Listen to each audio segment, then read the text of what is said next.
All right, so funny story. So about a week ago, I did a live stream on Update 7, the Black Clover update, and a ton of the Halloween pods on the Halloween update, which is still going on as of right now. And I think I had about like 60. I'm not going to show it because it's all a bunch of boring opening.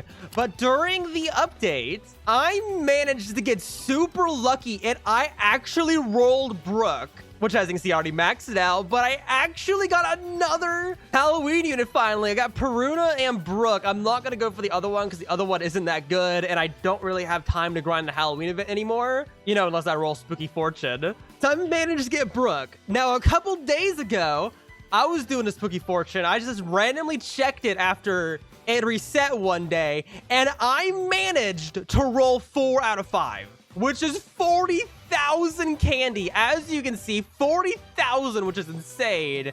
So you know what I did. I bought a ton of these Haunted Stars, and I also bought the evolution item, which is awesome. So I basically got the evolution item for free, which we'll go ahead and evolve and show them off in a second. But I did open up about like almost 200 of those Halloween pods.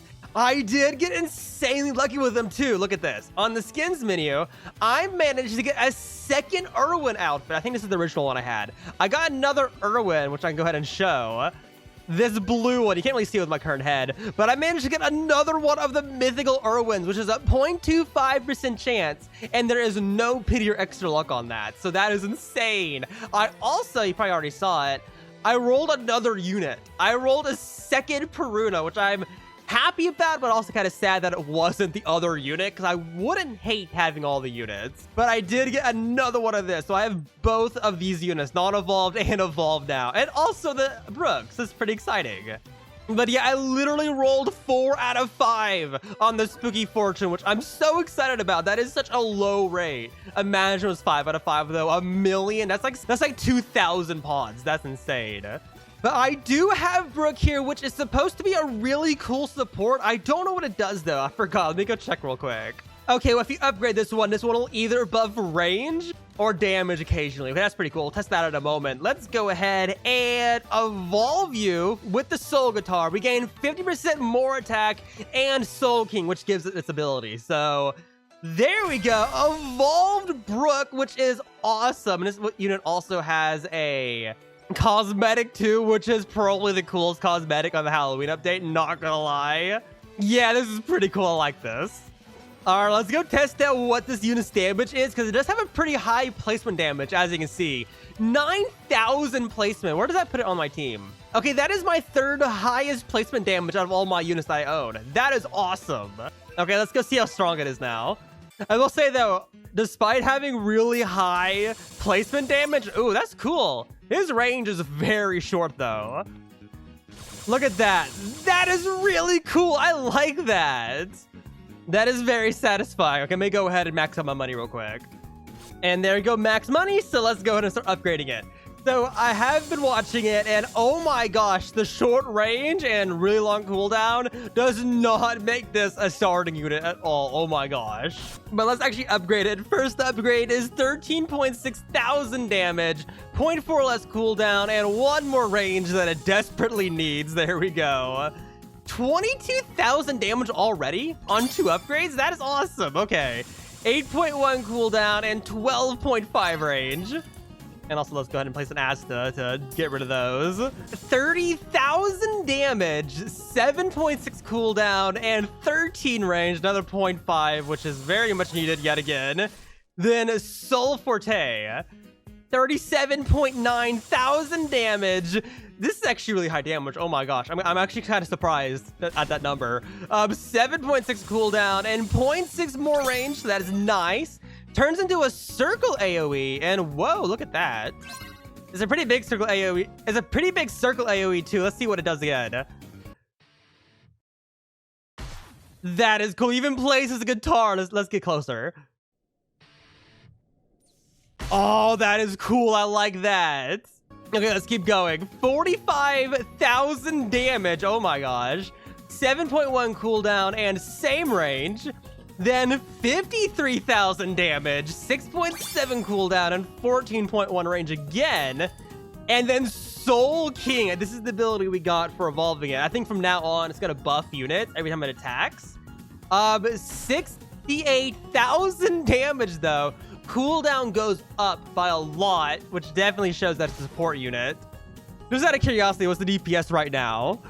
It is 7.9 thousand DPS.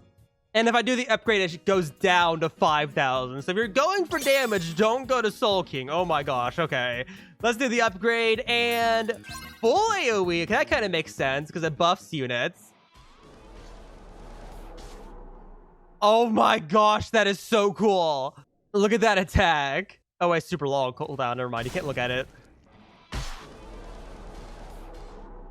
That is really cool. I like that attack a lot. Okay, let's keep upgrading and then we'll look at the buff. 83,000 damage, 12.9 cooldown, and 0.5 more range. 98,000 damage, 0.5 less cooldown again, which is nice. This is a really long cooldown, and 0.6 more range. And that is the maximum stats. Oh my gosh, that's actually really high. Let's see what the DPS is. 7,900. So that's not too bad of a DPS. It's a lot better than I thought it was going to be. But this unit does do something really cool. If I go ahead and place another unit next to it, I'll see if it pops above his head. But when this unit attacks, it's gonna buff either damage by 15% or range by 10% for 10 seconds. So if we watch the stats, there we go. Damage went up by 15%, which made the damage go up to 5,500. It was originally only 4,800. That is awesome. I want to see it buff range real quick. I'm gonna keep watching it. It doesn't stack either, so if you have more than one Brook, they're not gonna stack. There we go, buffed range there, 17.4 range now. Instead of its 15.8. That is awesome. So this is a pretty cool buff unit. You can place down three of them. So that's not too bad. Definitely 100% not a damage unit, but still really cool. Let's go ahead. Let's do maximum stats on this unit, which hopefully won't cause any issues in letting the thing attack. All right, let me go ahead. Let me max out Asta, and then let's see how much damage this unit will deal when Brook boosts it. So it's gonna attack. It buffed range, so now it has 30.2 range instead of the 27.5. That's a pretty big difference too on the circle. Oh my gosh! I have to wait for it to buff damage. I want to see damage real quick. And there we go, buffed damage. So now it's dealing 77,000 damage. So that's pretty good considering it's a passive buff every 12 seconds. Both the range and the damage are both pretty nice. No, I haven't seen it yet. If we go ahead and do the 10% buff from this unit, damage goes up to 108,000. Oh my gosh. That makes the DPS 8.7k. And because it is a physical unit, I'm pretty sure. You can't really see it behind his afro. But I do see a bit of red, so I'm pretty sure it's physical. That means it has a 25% buff from Irwin. That means it deals 135,000 damage with full boost, which makes the DPS 10.9 thousand. So not a bad unit. I like this unit. If you're using it purely for the buff, the sniper trait might be like the best one for this, because that will increase the range by a whole lot, which means even more units would be in range. That, or maybe get like a nimble trait to lower the cooldown to just over 10 seconds. Because if it's any lower, it'll work against you because it only works once every 10 seconds on units. So you definitely want it like a 10.1 second cooldown. But yeah, this is definitely a very cool unit. I'm very happy I got it.